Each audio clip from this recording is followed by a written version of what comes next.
Hi, this is Imara and this is my show Pure History। आज फिर मैं अपना शो शुरू करने से पहले एक शेर अर्ज करना चाहूँगी, मुलाहिजा फरमाइए प्लीज़। कितने बादशाह हुए और गुज़रे, कितने बादशाह हुए और गुज़रे, जिसने खुद को खुदा बना दिया।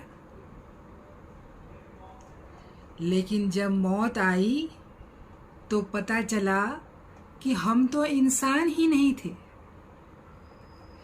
इसलिए खुदा की खुदाई को ना ललकार, वो खुद ना जीता है ना मरता है, वो तो तुझे जिलाता है और तुझे मारता है। जिस दिन तुम अपनी मौत को रोक लोगे, उस दिन अपनी खुदाई का नौजुबिल्ला बहा करना। तब तक सिर्फ इंसान हो, इंसान बने रहने की ही कोशिश करना। आज मैं दिल्ली सल्तनत के बारे में बात करना चाहती हूँ। दिल्ली सल्तनत दिल्ली सल्तनत में बहुत सारे बादशाह गुजरे हैं, तो मैं इतिहास पे जाना चाहूँगी। सबसे पहले कि दिल्ली सल्तनत के बारे में बात करने से पहले मैं दो रेफरेंसेस देना चाहती हूँ किताब का। एक है फुतूह-उस सलातीन, और इसको लिखी गई है 999-1350 तक के बीच में। इसे इसामी ने लिखा है, राइटर इसामी ने, जिसके अंदर दिल्ली सल्तनत के बारे में पूरा एक्सप्लेन किया गया है सही ढंग से कि क्या था और कैसे बादशाह थे। और दूसरा किताब है राहेला। ये राहेला किताब इब्ने बतूता पहन के जूते, यानी इब्ने बतूता जो मोरक्को से आए थे, अफ्रीका से, ये बहुत बड़े राइटर इतिहासकार थे। इन्होंने लिखा अपनी किताब में, इन्होंने भी दिल्ली सल्तनत के बारे में लिखा और बताया कि उसके बारे में कि लोग कैसे थे। तो मैं सबसे पहले मैं इन बादशाहों में आज बलबन के बारे में बात करना चाहती हूँ। पर सबसे पहले मैं इतिहास पे जाऊँगी। ये शुरुआत हुई है तराइन की युद्ध से। तराइन का युद्ध, तराइन यानी इंग्लिश में TRAIN होता है, ट्रेन। तो वो ट्रेन नहीं, तराइन, ये हरियाणा में एक जगह है जिसका नाम है तराइन। यहाँ पे युद्ध हुआ था हमारे लास्ट हिंदू राजा पृथ्वीराज चौहान और मोहम्मद गौरी के बीच, जो तुर्क से आया था। इसके बीच हुआ था। 1191 में पहला युद्ध हुआ था, जिसके अंदर पृथ्वीराज चौहान जीते थे और मोहम्मद गौरी बुरी तरीके से हारा और अपनी जान बचाकर वो भाग गया था। उसके बाद तराइन का फिर दूसरा युद्ध हुआ, वही पृथ्वीराज चौहान और मोहम्मद गौरी के बीच में 1192 में हुआ, जिसके अंदर मोहम्मद गौरी की जीत हुई और हमारे लास्ट हिंदू राजा पृथ्वीराज चौहान की मौत हो गई, उन्हें मार दिया गया।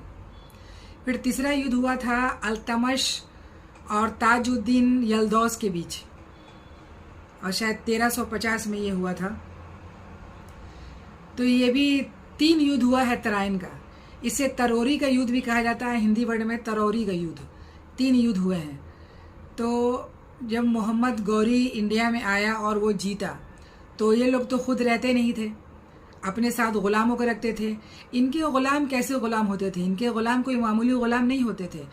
ये गुलाम होते थे जो बड़े बड़े ख़ानदानों से बच्चों को उठा के लाया जाता था और उन्हें बेचा जाता था। तो बड़े बड़े बादशाह उनको ख़रीदते थे और अपने साथ बड़े बड़े पोस्ट पर रखा करते थे और अपनी बेटियों की शादी भी किया करते थे। तो इस ढंग के गुलाम होते थे। तो दिल्ली सल्तनत यानी स्लेव डायनेस्टी, यानी ममलूक डायनेस्टी, यानी इलवरी, यानी इतनी सारी डायनेस्टी इसे कहा जाता है। क्यों? क्योंकि इसे गुलाम वंश कहा जाता है। इसकी स्थापना की थी कुतुबुद्दीन ऐबक ने। कुतुबुद्दीन ऐबक जो मोहम्मद गौरी का गुलाम था, उसकी मृत्यु के बाद ये हिंदुस्तान का बादशाह बन जाता है। लेकिन कहानी इसकी नहीं है। फिर उसके बाद आता है अल्तमश, जो मोहम्मद गौरी का गुलाम था और रज़िया सुल्तान के पिता थे ये। उसके बाद रज़िया सुल्तान आती हैं। और मैं आज बात करने जा रही हूँ बलबन के बारे में, गयासुद्दीन बलबन। एक ऐसा बादशाह जो 60 साल की उम्र में बादशाह बना, और जब तक बादशाह बना दुनिया में एक खौफ पैदा करके रखा उसने। एक खौफ कि भाई बादशाह क्या होता है और कैसे होता है, लोगों को कैसे रहना है, ये सब उसने बताया। मैं बात करना चाहूँगी गयासुद्दीन बलबन के बारे में कि ये कौन था। ये भी इलबरी था, तुर्क था, यानी इसे भी मंगोल ने उसे उठा के लाया था और उसको बेचा था, और फिर अल्तमश ने इसे ख़रीदा और अपना, आप कह सकते हैं कि पर्सनल सेक्रेटरी बना के रखा था, और बड़े बड़े पोस्टों पे इन ग़ुलामों को रखा जाता था कि वो कि बड़े ख़ानदान के होते थे। ये सबसे पहले अल्तमश ने इसे घोड़े का इंचार्ज यानी अस्तबल का इंचार्ज बनाया था, जिसे रज़िया सुल्तान ने बाद में याकूत को बनाया था। और फिर जब जिस संगठन की स्थापना अल्तमश ने की थी, यानी 40 नोबल्स जो किसी को भी बादशाह बनाते थे और उतारते थे, ये भी उसी का एक हिस्सा था। यानी जब 40 नोबल की संगठन की स्थापना हुई थी, अल्तमश ने बनाया था, तो गयासुद्दीन बलबन भी उसमें से एक था, जिन लोगों ने रज़िया सुल्तान की हत्या करवाई थी। तो ये बलबन जो है, रज़िया सुल्तान के बाद फिर काफ़ी बादशाह आए, छोटे बड़े जो भी बादशाह आए।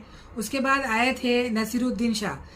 ये इसी का प्रधानमंत्री था बलबन, यानी वो सिर्फ नाम के बादशाह थे नसीरुद्दीन शाह, क्योंकि वो बहुत सीधे साधे शरीफ आदमी थे। बादशाह कैसे बन गए पता ही नहीं।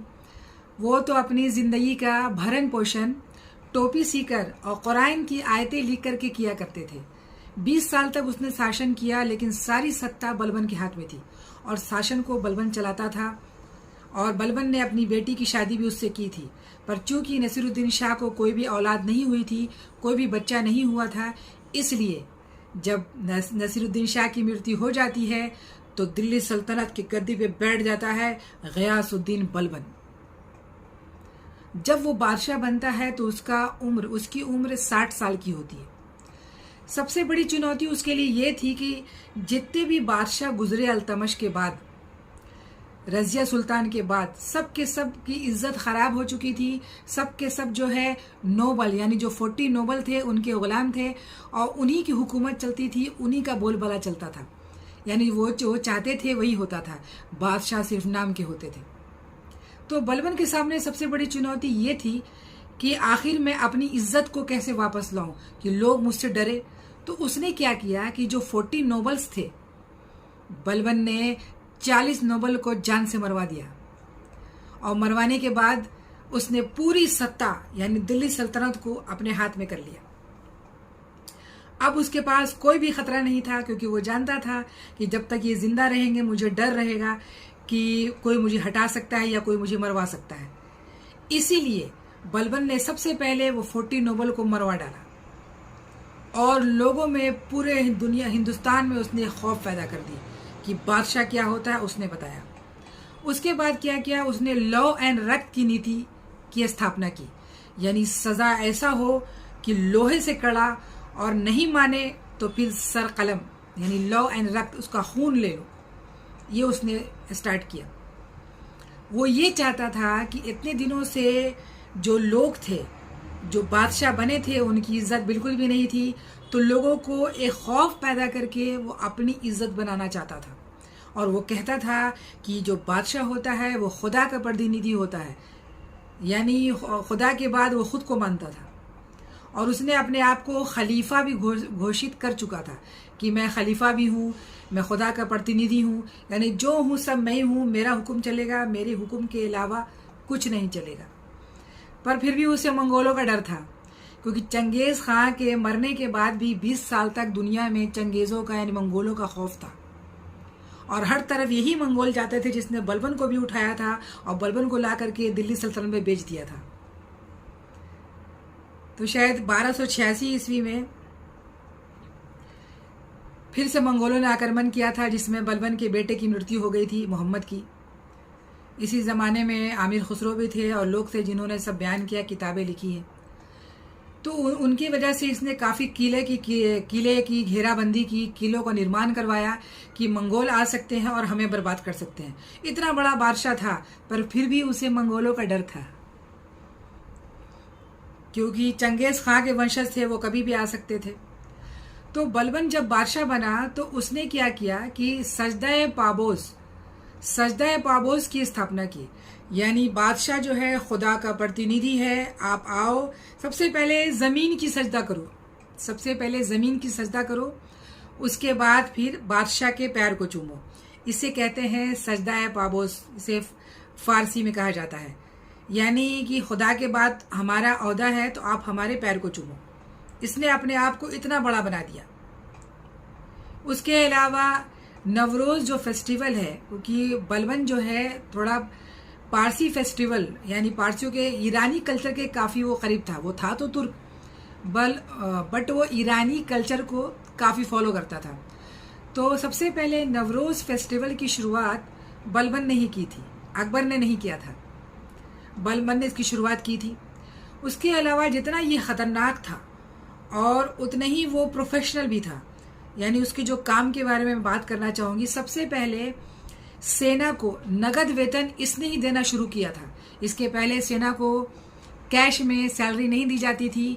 इसके पहले लोग ज़मीन, चीज़ें और प्रॉपर्टी दिया करते थे, पर बलबन ने कैश में सैलरी देना शुरू किया।